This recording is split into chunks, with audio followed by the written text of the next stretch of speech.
Assalamualaikum warahmatullahi wabarakatuh. Saudara-saudara sekalian, kita lanjutkan kuliah kita. Kita memasuki pada sesi yang ke-11, yaitu dakwah dan rekayasa sosial. Kita awali dari Islam, yang kemudian Islam itu selalu difahami agama yang menjaga keseimbangan hidup secara horizontal maupun vertikal. Artinya apa? Islam tidak hanya mengatur tata cara peribadatan, tapi juga mengatur hubungan sosial antar sama dan cara hubungan sosial dengan alam semesta ini. Oleh karena itu, Islam sering dipahami sebagai agama yang membebaskan manusia dari segala ketertinggalan dan ketertindasan. Oleh karena itu, tentu di situ bagaimana Islam itu mampu menawarkan solusi atas problem-problem kehidupan manusia, seperti ketidakadilan, penindasan, kesenang-wenangan, atau kebodohan, dan sebagainya. Ini banyak problem-problem sosial yang muncul. Bagaimana Islam bisa memberikan solusi? Ya. Karena kita memahami bahwa dakwah yang kemarin kita bahas tentang bahwa nilai-nilai dakwah itu selalu bersifat universal, dakwah itu bersifat kultural, dakwah itu bersifat personal, yang kemudian melahirkan nilai-nilai kedisiplinan, nilai-nilai kompetisi, nilai-nilai kejujuran, dan juga nilai-nilai yang lain. Maka dakwah yang pada kesempatan kita pahami sebagai upaya transformasi ajaran dari nilai Islam itu pada masyarakat dengan tujuan untuk menghasilkan perubahan ke arah yang lebih baik. Baik itu pola pikirnya, pola hidupnya, dan juga sikapnya. Itu saya kira hal yang substansial dalam sebuah aktivitas dakwah.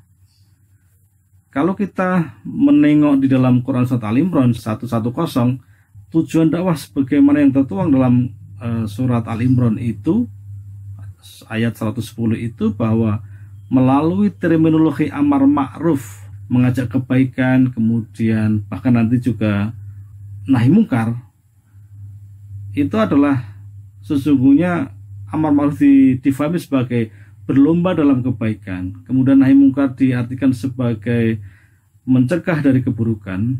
Maka di akhir ayat itu ada istilah wa tu'minu billah, beriman kepada Allah. Maka terminologi itu mengindikasikan bahwa dakwah dipahami sebagai aktivitas yang memimpin, membina, mendampingi, atau memberdayakan kehidupan manusia atas manusia agar senantiasa condong kepada hal-hal yang baik, selalu berpikir positif. Mereka harus meninggalkan keburukan, mereka harus selalu dalam form kepatuhan. Maka disitulah sesungguhnya kita bicara dalam konteks-konteks tertentu. Pertanyaan yang muncul terkait dakwah dan rekayasa sosial, tentu kita bertanya dulu, apa sesungguhnya rekayasa sosial itu? Rekayasa sosial atau yang disebut dengan social engineering adalah gagasan atau gerakan ilmiah dari visi ideal yang ditujukan untuk mempengaruhi perubahan sosial secara terencana. Gerakan ilmiah yang dimaksudkan di sini adalah sebuah gagasan atas perubahan tingkat atau taraf kehidupan masyarakat demi tercapainya kesejahteraan dan kemandirian. Atau secara sederhana bahwa rekayasa sosial adalah upaya mengkonstruksikan bangunan sosial menuju masyarakat yang ideal sesuai yang dicita-citakan. Sebuah bangunan sosial yang ideal itu lahir dari seperangkat nilai dan sistem yang sudah disepakati oleh para rekayasa itu, atau dalam konteks ini adalah yang dikehendaki oleh para dai, para mubaligh, atau lembaga-lembaga yang mereka menamakan sebagai gerakan dakwah.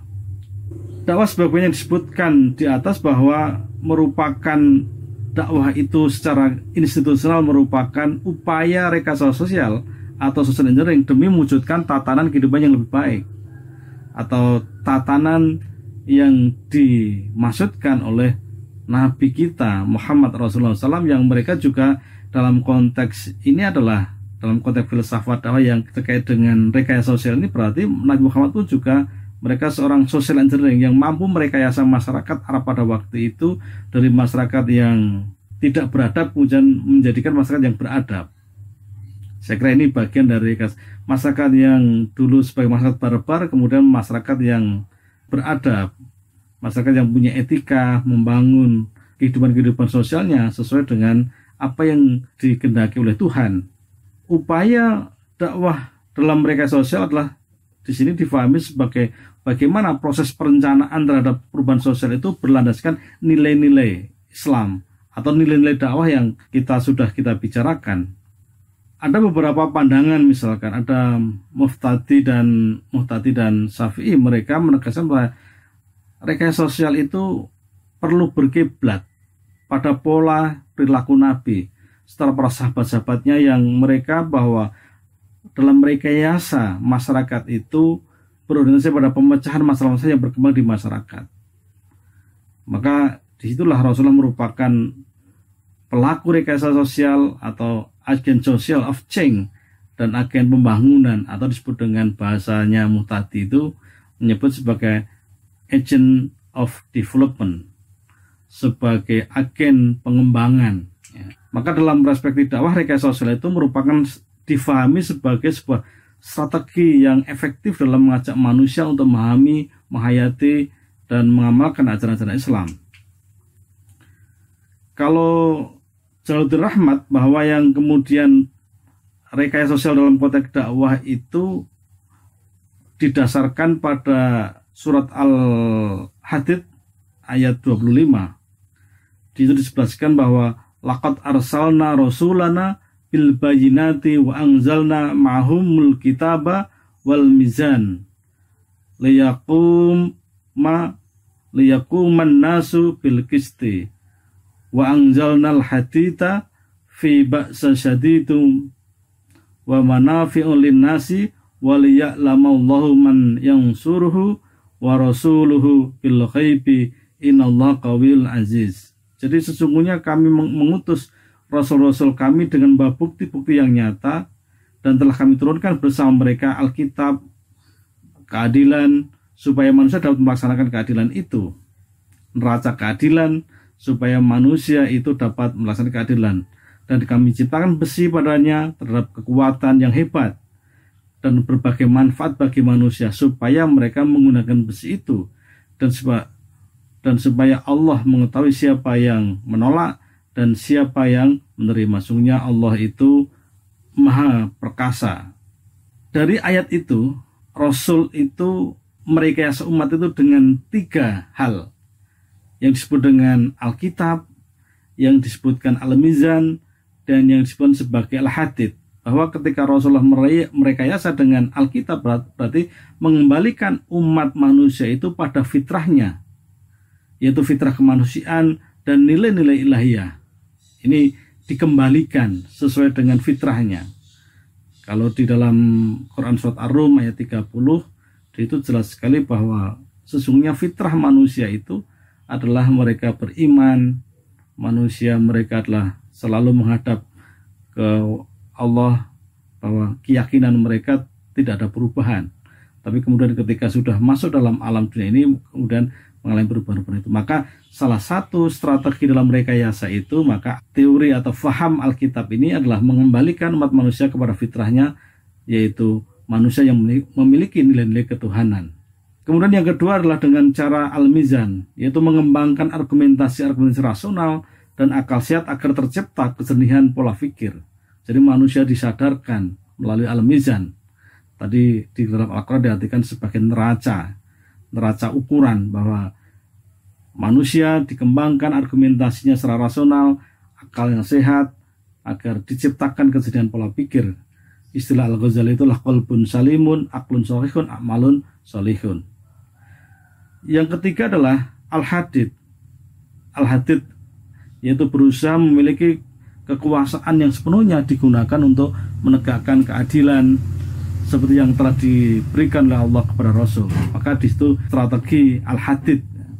Nah, jadi ada 3. Ini saya kira inilah upaya-upaya yang digambarkan oleh Rasul bahwa itulah merekayasa umat itu dengan tiga hal tadi. Bagaimana terkait dengan rekayasa dalam konteks kekinian? Maka kalau dakwah difahami tadi sebagai strategi untuk rekayasa sosial, tentu ada alat bantu yang lain banyak sekali.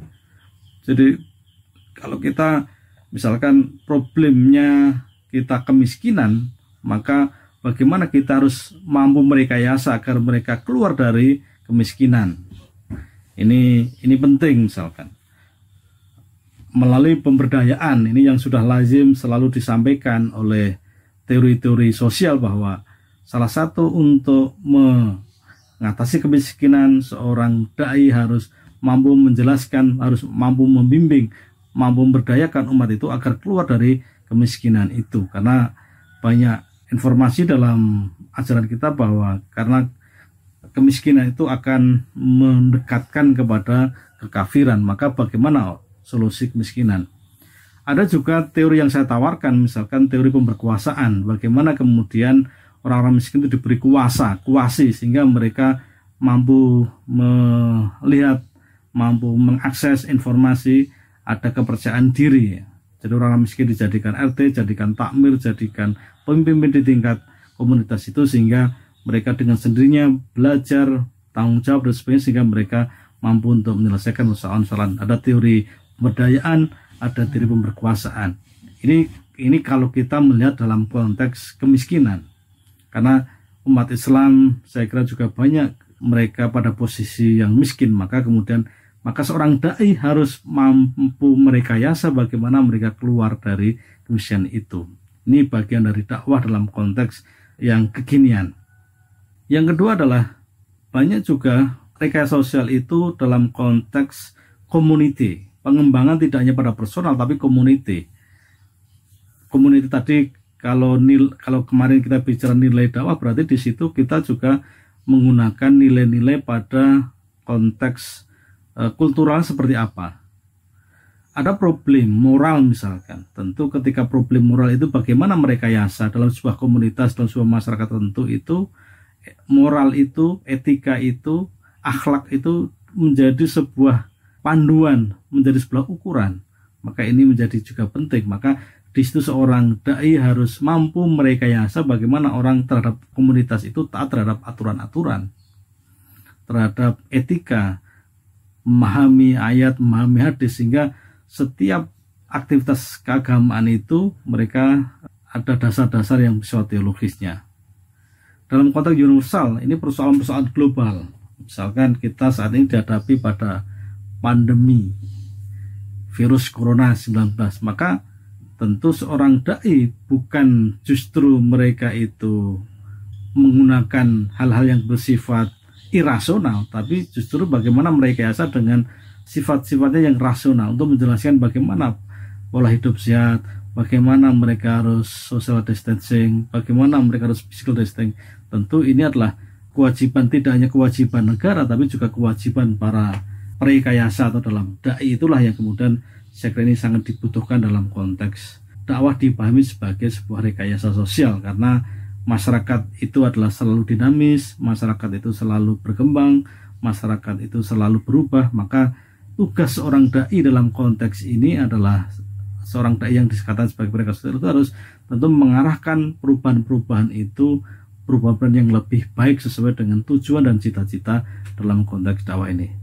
Kalau dalam tadi kita berangkat dari surat Al-Imran 110, maka bagaimana kemudian rekayasa sosial itu selalu berpangkal pada wa tu'minu billah, mereka beriman kepada Allah. Sekian, mudah-mudahan bermanfaat. Bila taufiq, wassalamualaikum warahmatullahi wabarakatuh.